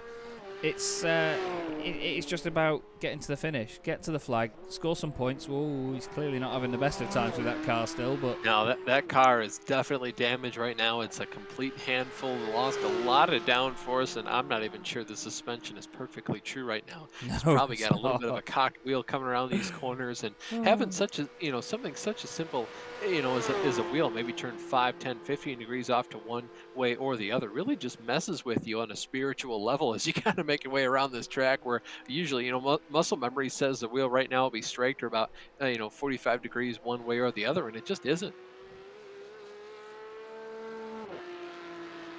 Apologies, I just had a massive sneeze. Full disclosure there, absolutely massive sneeze, punched myself in the face, it happened that quickly. Somehow managed to hit the mute button though, so I'm quite proud of myself. But yeah, you're absolutely right. Every single time that Jos gets onto the brakes right now, it's going to be a bit of a wake-up call. Every single turn of the wheel. We'll go on board actually and have a look how the wheel looks. The amount of lock he's putting on there is alarming, but it looks kind of straight down here. He's just having to... Yeah, seems pretty straight, maybe a little bit off to the right, but I think for the most part pretty straight. You seem having to put a lot of wheel into this car because he is missing that much front downforce. You have any kind of impact to the front end of these cars, and they lose probably about 90% of the downforce, and they don't have much to begin with. No, definitely not. This is a flying brick right here. It really is. It really is. Much like my own car, to be honest. We've got leaders in the pits, by the way. Michael Yanni and Elvis Rankin and Jonathan Ouellette in there as well. And they came in flying formation, and they leave in flying formation as well. Car just behind them there is Dean Timms, who's still continuing second in the Pro-Am class at this moment in time. Well, Elvis Rankin and Michael Yanni head into the last sort of 11 and a half minutes, let's say, or 10 and a half minutes. Come on, Chaz, do the maths. And they've got a very, very comprehensive race lead right now. They can be very comfortable now that the pit stop is out of the way, because that was really the only other sort of potential sticking point, wasn't it? Yeah, sometimes, it's super easy to speed onto and off of pit lane, especially on the pit lane. There's a bunch of chicanes here, and not only is it hard to not speed going into pit road, but sometimes, you cut a corner, getting off track, you can upset the car, and just nose it into the pit entry wall, and at that point, your day is pretty much done. It totally is. It is all. Oh man, look at how close those guys are getting every single time they go towards the wall. They've just got it like almost robotic through there, haven't they? They have absolutely got it nailed. Here is the lead battle in the AMS. Errol Yerksoy and Logan Vida, the two that are chasing each other for the title. Logan thinking, is that my pit crew? No. There's no other pit crews there, Logan. He's just taking a second. They both pull in at the same time. See, I like it when people do that. Here's a little sort of picky point from Chaz. I've got a lot of pet hates in sim racing, I'm not going to lie. As much as I love the industry, there are things that you always see and you go, really? But it's when people drive completely in front of the garages all the way down the pit lane. I really like when you drive down the bit you meant to drive down and then chuck the car in last second right in front of the pit crew. I know it's a bit of a risk when you don't have to do it, but I don't know. There's something immersive about doing that. I really enjoy it. What about you? No, there really is. I definitely, I can see why you do it either way, in terms of like just driving in a straight line until you know you have to stop. And of course, then you have to kind of meander your way to the left or right on pit road. I always like it when drivers do that. I certainly try to, to go straight on the right-hand side of the pits and then pull in towards the left if I'm doing road racing or oval racing to try and make it even more immersive like I am actually driving a real car where you can't just phase through other guys on pit road. Of course, in NASCAR, you're penalized if you drive through more than 3 boxes into or out of your pit stall. So, I don't think there's the same rule in IMSA or sports car racing. I know in Formula One, there's usually a handful of people on the pit road, especially if there's other cars pitting at the same time. So you definitely can't be driving through stalls at that point. But yeah, I always like, driving into only your stall and then driving out of only your stall. Yeah, definitely. I'm all for that. It's at the end of the day, with how realistic the sim is, for the amount of effort that goes into making it as realistic as possible, the least you can do is sort of drive realistically as well into your pit box, I think. But, it's each to their own. Sometimes things do get shortcutted in the sim in a way that they wouldn't in the real world because we have the chance to. We have less risk. There is sort of less logistical stuff needed. You can suddenly be in Japan racing at Suzuka. 30 seconds later you can be out of a session and jumping straight into one here at Bathurst, go all the way down to Australia. And that is one of the best things about it. And to be fair, I must highlight as well, to blow a bit of smoke up their backside, because I love them, the VCO Esports Racing World Cup that they did recently, ERWC. That was, if you did that in the real world, logistically, that would be a nightmare. But the fact that we didn't have to worry about that and they could do that in the sim, 3 different sims. They were here on iRacing for the finale. They raced on Assetto Corsa Competizione and R Factor. They even raced here at Bathurst, actually. But R Factor 2 was included as well. And the whole thing was just an absolute hit. And fair play to them all for doing it, because it really did show how much you can put together in a couple of days of racing across sim racing. And it was a hell of a spectacle, I have to say. Yeah, you kind of just love to see when, some organization can get together and do all that on so many different platforms. But you look at another organization, Apex Racing, currently 1 and 2. Oh, man, Whoa. That was probably a handful of a lot more opposite block than I'm sure Michael wanted to have. But he's going to go ahead and hang on to that lead. Not too much pressure from behind right now. Elvis, I'm sure, could have taken a larger amount of advantage through there than I'm sure he wanted to. Yeah, in the UK we call that a dab of Oppo as he gets chucked in the exit of turn 1 at least there. Pretty incredible, to be honest. As we have now only about 6 minutes left of this race, so we're only going to have a few more laps of these guys glancing the walls all the way around. Michael Yanni, calm down, sunshine. Flipping it. He actually did hit the wall there, I heard it. You can hear them kissing the wall. They're sometimes I feel like it's just a little bit of lag between, what you're hearing and your computer almost just expects for him to have hit it, and he never really does. But of course, we do see him kind of losing pace to his teammate behind. Maybe just Elvis has been faster this whole time. Of course, he might have made a little bit of contact with the wall there. We'll have to see and find out here. But these guys they're too close to comfort.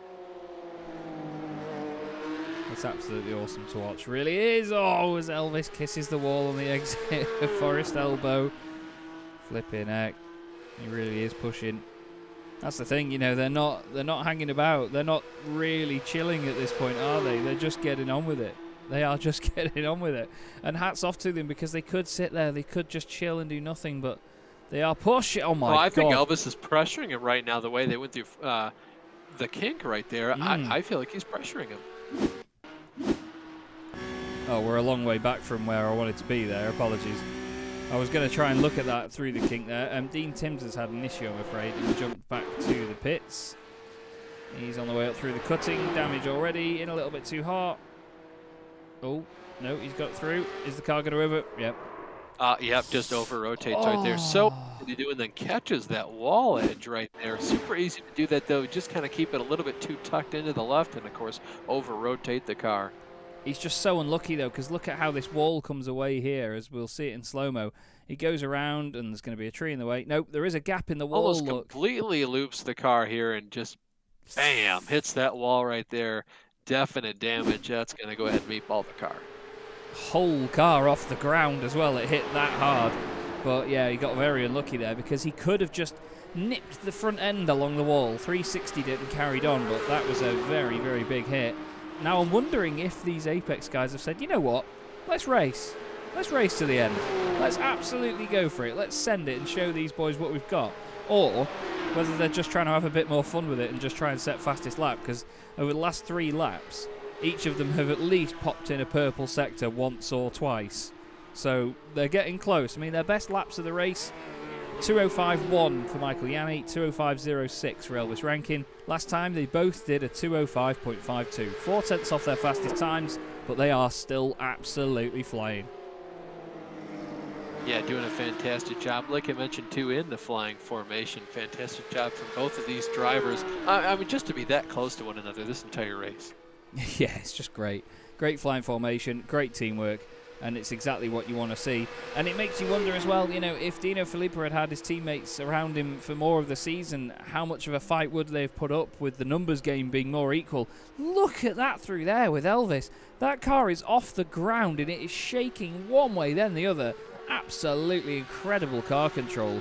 And it just shows you as well, I mean, I'm not saying it's all down to the wheel, but sometimes these drivers, of course, using direct drive wheels when they're at this level of pace.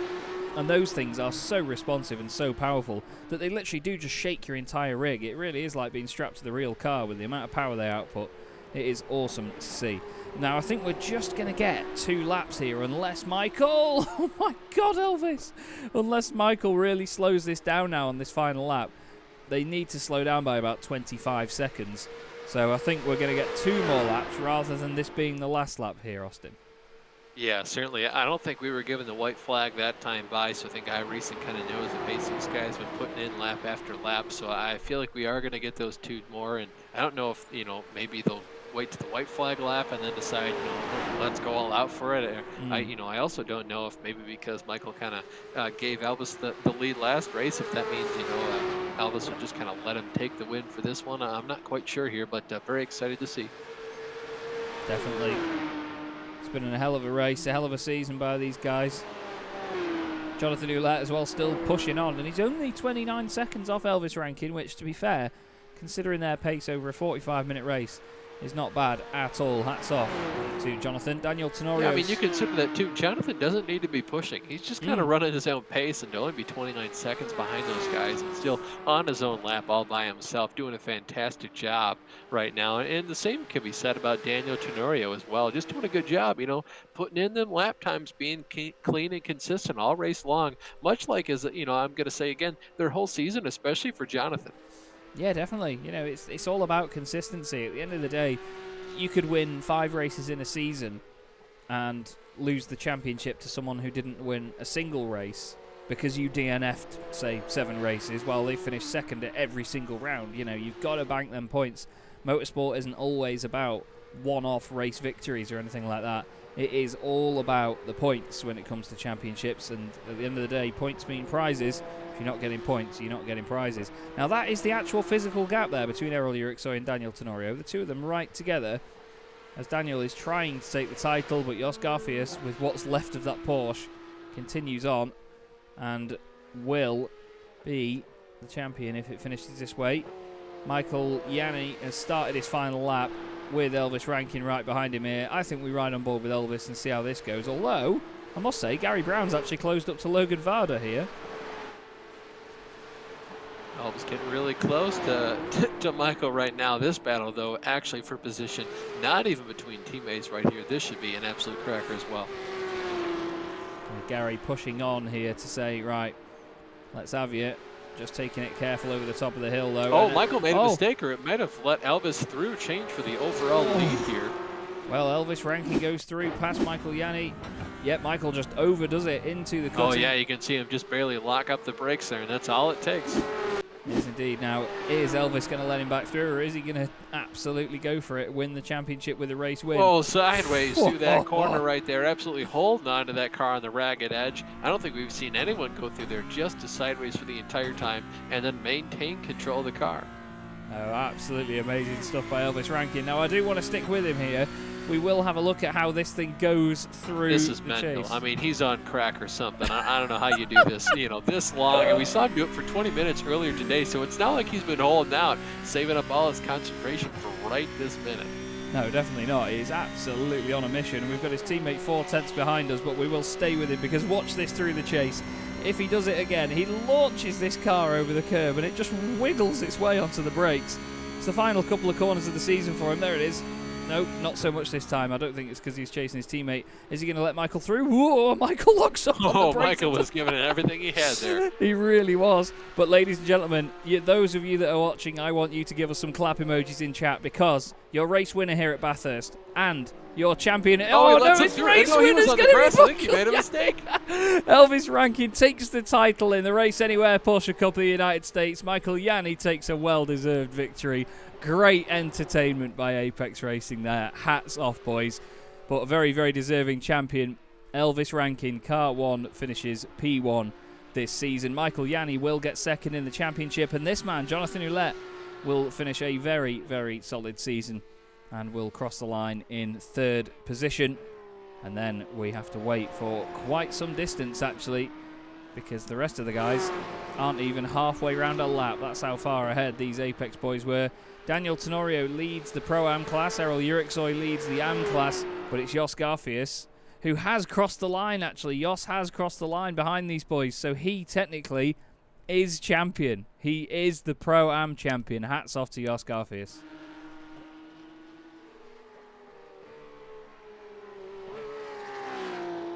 Yeah, I mean, great job by all these drivers. And Yacht did a fantastic job all season long. You see the 2 Apex Racing cars kind of going around in formation, of course, and Daniel Tenorio doing a fantastic job today to go ahead and bring home the victory in that Pro-Am category. You see him just now finally descending down the hill, kind of wiggling that car. I don't know if that's to save fuel or not, but certainly a huge gap back to the rest of his field, so he can kind of, even though they just already took the checkered flag, pretty sure he could tow from here. He might just be wiggling in celebration of his race win because I don't think a meatball would take that away from him right now. No, definitely not. I think he's just enjoying himself. It's the final couple of corners of the season. He's got his champion, he's got his teammate Errol Urixoy right behind him as well. Errol has done everything he can do in this race to try and take the title away from Logan Varda, but he is not too far behind either. Tenorio wins in the Pro-Am category. Fantastic drive from Daniel. And Errol Urixoy gets ahead for 4th place overall. But your Am champion is Logan Varda. Fantastic stuff from Logan. Car 97 for Team Premat takes the title as Errol Urixoy and the guys decide to chuck it at the scenery. But that wraps up the season, Austin. I was just about to start talking about Elvis and Michael. But, yeah, what an amazing final race. Yeah, sure, we didn't have all the action in the world, but a great, great display from a lot of our drivers out there. Yeah, fantastic job, and each one of these guys has a lot to be proud of. Jonathan Ouellette especially, fantastic job by him all season to come away just as close as he did to the Apex Racing guys. Huge job by him. Phenomenal job, though, by those Apex Racing guys all season long, and especially Dino Filippa. Not quite the end of the season he wanted, but fantastic job all season long to keep these guys honest throughout the entire thing. Yeah, it was absolutely wonderful, wonderful stuff to watch. Really, really enjoyable. Oh, here they go. Go on, boys. This is how you finish a race at Bathurst right here. Oh, my God, Elvis hit the wall hard. Oh, my God, Elvis hit the wall hard. Like, that's not... Yeah. I mean, Michael got away with it and then hit the tyre barrier, but look at what happened to Elvis. Bless him. You're going to feel that. Oh. Wow. That's one of them moments where you're glad it's a sim. Flipping out. But still... amazing entertainment all the way through from those guys. We take a look at our results. Michael Yanni takes the win, only just ahead of Elvis Rankin after he let him through at the end. I'm pretty sure he just straight lined that to give him the win. Elvis Rankin second and your pro and overall champion. Well done to Elvis. Jonathan Ouellette finishes in 3rd place, 31 seconds down. Great effort, as we've mentioned. Harry Wills was not finished in 20 laps down. Great sentence, Chaz. Dino Filippa, after that first corner mistake, absolute heartbreak for him. And that unfortunately wrapped up his season. Although, we have Pro-Ams to discuss, don't we, Austin? That's right. Daniel Tenorio comes home with a victory for the Pro-Am category. And of course, Garfield takes home the Pro-Am championship win. Dean Timms finishes the last car on the podium, followed by John D. Cooper. Taylor Lane rounds out your top 5, followed by Jeremy Littleton in 6th. And Andrew Rasmussen finishes in 7th place. Thank you very much, mate. And finally, our AM class. Errol Yuriksoy did everything he could, took a class win at the end of the season. Very well done to Errol. Great fight put up by him all the way through. Logan Vida is champion, though, finishing second, 4.4 seconds back. Gary Brown gets another podium tonight in 3rd place. Joseph Smith was just behind in 4th, and then the guys a lap down or more were Drew Neubauer, Eric Kulaga, Daniel Florea, and Casey Metzger was not classified. Well, there's not a massive amount we can really elaborate on more than what we already did in that race, to be fair, mate. It was a hell of an adventure this evening, but I think it's probably worth having a quick chat, first off, with our overall champion, Elvis Rankin. Elvis, buddy, fantastic job all season long. Great job, really, today in that sprint race. We saw you win that by about 20 seconds. Take us through this final race here, kind of knowing you'd wrapped up the championship. Yeah, obviously, it was pretty straightforward with Dino kind of making the mistake on lap 1 and then to the Alt F4. And it was just me and Michael just driving away and just talking, laughing, having fun, and it was pretty enjoyable for sure. Obviously, right at the end, we think that Michael might have a chance for P2 in points, so unintentionally I took the lead, so we had to just make sure we got every point to him that we could. So yeah, it was a good race. Very good. Chaz and I were both kind of curious if he let you by. It looked like he made a mistake when you guys were going up the hill, so kind of right before the start-finish line, it looked like you pulled over to let him have that. So good to know that's what happened. Fantastic job for the both of you, though. I'm sure Apex Racing is going to be proud of this effort. And was there anything different you did to prepare for today, kind of knowing, what was at stake? Definitely, for sure. I definitely started prep a lot earlier and put a little bit more time into the setup. And Michael and I both, we wanted to show up and we wanted to win the championship, or at least help me win the championship today. And yeah, we succeeded and we did an amazing job. Yeah, I mean, I couldn't say it better than that myself. Amazing job, Elvis. Is there anyone you want to thank before we get you out of here today? Yeah, for sure. I want to thank all the guys at Apex Racing Team and yeah, just everybody there. Happy birthday to Kevin Ellis Jr., one of the pro guys. So Kev. Big ups to him, yeah. Yeah, but all the guys at Apex and all of our sponsors, of course, Virtual Racing School, Apex Racing Academy, SDK Gaming, Simputers, all them guys, and yeah, and just Michael the entire season for sticking it out with me, and we had a blast for sure. I want to dedicate the championship to an anonymous person, kind of a little cliffhanger, but yeah, I just want to big ups to them. Yeah. Well, once again, congratulations on your championship, and enjoy this one, man. Definitely well fought. Yeah, cheers, boys. Yeah, well done, Elvis. Absolutely mega stuff. Well, there you go, everybody. That was your champion, Elvis Rankin, and happy birthday, Kevin Ellis Jr. I can't believe that I didn't see that it was Kev's birthday anywhere. It's one of the funniest people you will ever meet in your life, Kev. He's an absolute hoot. Another driver that's been an absolute hoot this season, and to be fair, was a hoot right until the line. 4th place overall in that race, Errol Yuriksoy.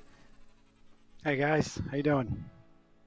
We are very, very Pretty good. good. I mean, obviously not as good as you winning that last race, but not what you wanted quite out of the championship. But hopefully the win today, good consolation prize. Take us through, just today overall, the last 2 races. First race was shaping up to be a good one. Had some bad luck there, coming through the kink into the chase, and that pretty much did me in there. From there, it was a long haul to get back on the top of the points. So I knew I had a good chance starting first, and Logan was starting back a few places and hoping he was going to stay back there, but it just didn't work out that way. Logan brought it this whole season and tonight, so congrats to him. Definitely very well said indeed. Very sportsmanlike for sure. Errol, I mean, fantastic job all season long. We've seen you take away a handful of wins. We've obviously talked to you probably, one of the most we've talked to any other drivers. So certainly finishing on the podium, handful of wins yourself. anything left you say you could have done more for the season, or just kind of, you did your best, and that's, just what it comes down to? I, you know, hindsight being what it is, that first race, I probably shouldn't have tried to go too wide into the kink there, into the chase. But every race I brought it hard. I practiced every week, and brought everything I could and left everything on the track, and so I'm feeling pretty good about my performance, even though we didn't get to the mountain this time. But there's always next season. Yeah, you certainly did. You were very often one of the best drivers to watch on the track. I'll keep saying it. You're one of the best passers for sure in the league overall, and you certainly showed that today, and you showed that every week. So congratulations on the win here today. Thanks, guys. I appreciate it. And thanks for the great commentary all season. Thank you very much, Errol. Much appreciated, Yeah, happy mate. to do it. Errol, before we get you out of here, though, anyone you want to thank for your win today? Thank my family, my wife, my kids. They were supportive all season. Guys on the team at Twisted. And I want to thank Logan. Logan brought it this season, man, and he definitely pushed me to be better. So he did really well, and so congrats to him. Well, congrats to you as well, my friend. P2 overall in your category standings, and of course P1 here today in the race. Yeah, thanks, guys. There we go then, Errol Urick. Really, really humble as well. Nice of him to, of course, mention his rival Logan Vida that did eventually take the championship. What we will do is have a quick look a bit further back, because we need to go to a part of the race where this guy was actually on track, but don't tell anybody. Whoa! We have boss man Harry Wills with us in the chat for a few final words. Harry, it's been, may I say, one of the best seasons I've ever commentated on. There was so much action going on all the time.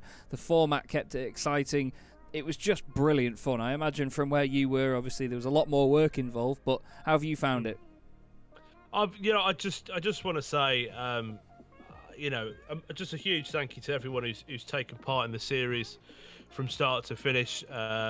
Obviously, there's a degree of attrition rate with any series. I think we felt a bit of brunt of that, obviously, over Christmas and various bits and pieces which you're going to get.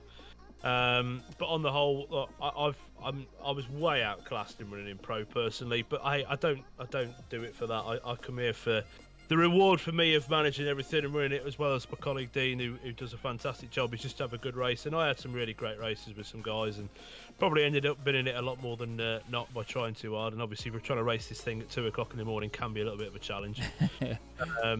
But I've just come here really. I just want to say huge, massive thank you to all the drivers that took part throughout the course of the season. Whether you're there at the beginning and there at the end, thank you very much. And also if you were there with a one round and go, as probably a few people did with this car, going, I might have bitten off a little bit more than I can chew with this one. Then just again, thank you to those guys as well. And also massive thank you to you guys for putting on what I've got to say is just absolutely fantastic broadcast from start to finish. You team for obviously the US series and for the European series and our GT3 leagues, you just do absolutely such a fantastic job. And yeah, I'm proper humble for the work you've put in, and be moving forward to something else. I think for a Tuesday night series, I've got to say it's probably not in the pipeline that we're returning to a Porsche Cup series, but it will definitely be a single make series. Our Tuesday nights will be populated by every bloke's got the same machinery, so let the best man win in that regard.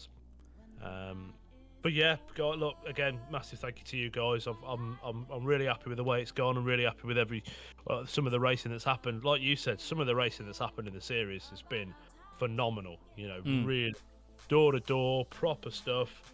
Sometimes it's gone well, sometimes it's not gone so well. That's racing, though, isn't it? That is racing. That's what you get. If you don't buy a ticket, you don't win the raffle. And if you don't don't go for some moves and don't go for trying to win a championship, then what you're here for, type thing. So provisional winners, we will obviously announce through our Discord channels. But I think it's fair to say, as it stands at the minute, again these are provisional, but I believe Elvis Rankin for the pro is the provisional overall winner. For the pro field. For pro am, it is Josh Garfield who is the overall winner of the pro am category, and then in am, It is one of the Primac guys. Obviously, they have a great showing, and that is Logan. So those guys will be receiving a pretty tasty rim from Race Anywhere, which is a pretty much a replica of a Porsche 911 GT3. Nice. Cup cars rim, magnetic shifters. It's just a proper piece of kit. I think RRP on that in English money is well over £400. Nice. So you're going to be talking $550 getting on for $600 worth of kit there. And in the next few weeks, they're going to have one of those arriving at their doorstep. Obviously, there is second and third place prizes. So just a quick run of that. It's Elvis Rankin, Dino Filippa, and Michael Yanni is your top 3 in Pro. Josh Garfield, Daniel Tenorio, and Jeremy Littleton are your top 3 in Pro-Am. Logan, Vajda, Errol Uriksoy, and Eric Kalaga are your top 3 in AM as well. So just providing there's no post-race or obviously anything else, because we all do now a full recce back from round 1 to check every single point, every single penalty, every single thing, which is a lovely day in with a big cup of coffee. But we will check everything. Yeah, just the one. Yeah, can't be getting too out of hand, can we? So, but yeah, no. Look, like I said, to all drivers or competitors, to everyone, to Dean, to myself, to everybody that's done it, I've really enjoyed it. I think and let's just roll on with something new for Tuesday nights. Well, that is yet don't quite know. But one thing I would like to just give a quick plug to before I leave you boys to get off for the evening is we'll be going live with probably our biggest championship we've ever put together in the next sort of 2 or 3 days. Oof. And that's going to be the World Series Endurance Championship, which is going to be LMP2 Pro, GT3 Pro and GT3 AM. 20 cars in each class, 60 car grids, and the calendar is over 6 rounds over the course of 6 months. That's going to be at 5th of March will be round 1 at Daytona Road Course, 23rd of April will be Hockenheim, 28th of May will be Sebring, 25th of June will be Spa, 6th of August will be Monza, and then we'll finish the season off on the 3rd of September at Le Mans. It's going to be broadcast by, I think, visually, again, Pipeline, all you guys over there providing just some single things and making sure dates all line up and stuff like that. But yeah, just a quick shameless plug there for that series that's coming up. If anyone out there is interested in taking part in that, then we will be putting all the information out in the Discord. It will be live stewarded. It will be, it will be the full kit and caboodle, and it will also be sponsored by some great people like Calvin Dent over at Sim3D. And there is a couple of other sponsorships in the pipeline that we're working with that which are looking quite cool. So, but yeah, I'll leave you boys to do what you do. Just thought I'd jump in and have a quick few minutes and ramble on and just show everyone my appreciation. But yeah, it's a big thank you to you guys as well for supporting it. You've brought some real fantastic streams to the table, and yeah, we'll do it all again tomorrow for the GT3 stuff. Well, thank you very much, Harry. It's an absolute pleasure, mate, and I'm sure I speak on behalf of Austin as well when I say that you guys have provided us with some epic racing to talk about. So thank you again, and we look forward to working with you, get your words out, Chaz, again very soon, mate. I don't walk anywhere, mate. I get a physique like mine by walking everywhere.